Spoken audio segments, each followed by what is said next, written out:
Good morning. I've been watching Rishi Sunak moves like Sunak.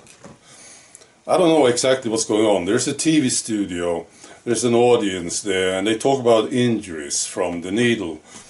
And then there's a big floor, and right there is Rishi Sunak. Right, I'll post a link to it. And there's people talking, and one of them is a guy from Scotland, apparently. Great accent. I love that Scottish accent. Right. So he says, he's talking to Rishi Sunak, and he says, I want you to look into my eyes, Rishi Sunak. He's very angry, very upset, this guy.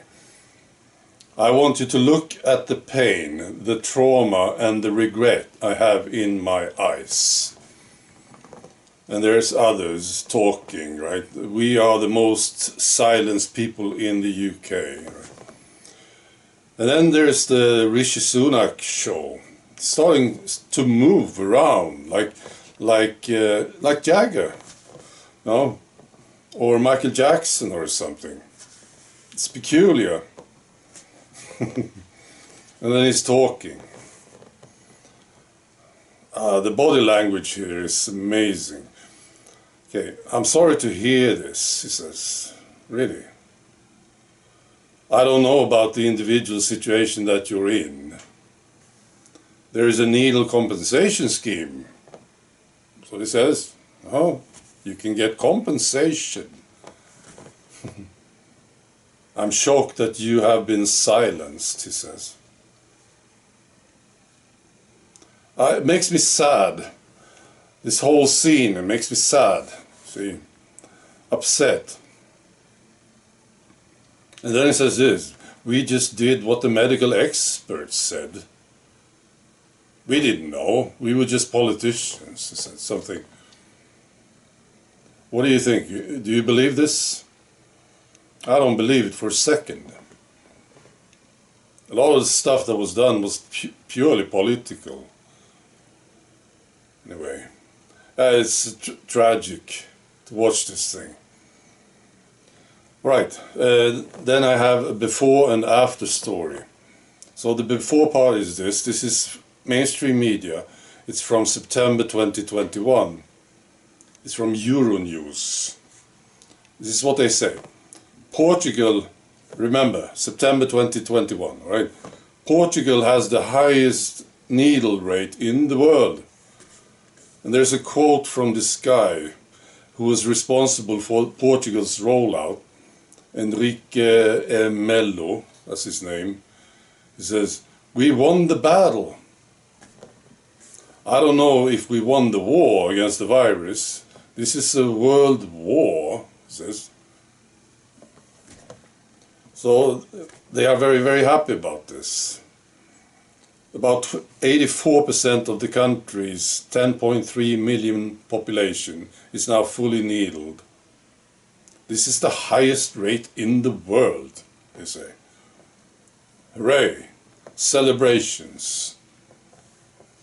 No, I have good friends living in Portugal. They've been telling me stories about the Portuguese people, how they reacted to this thing.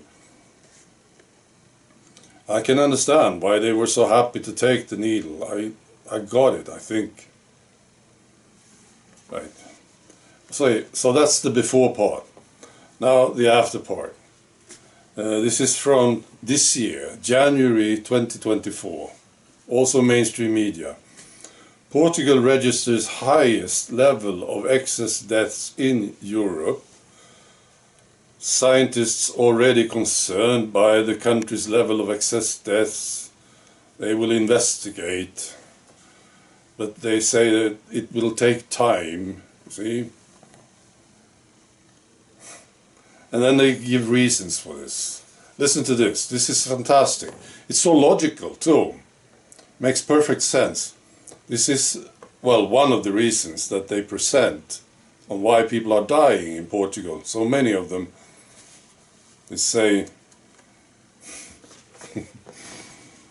the National Association of Public Health considers that the overcrowding of emergency departments may have jeopardized effective care for people.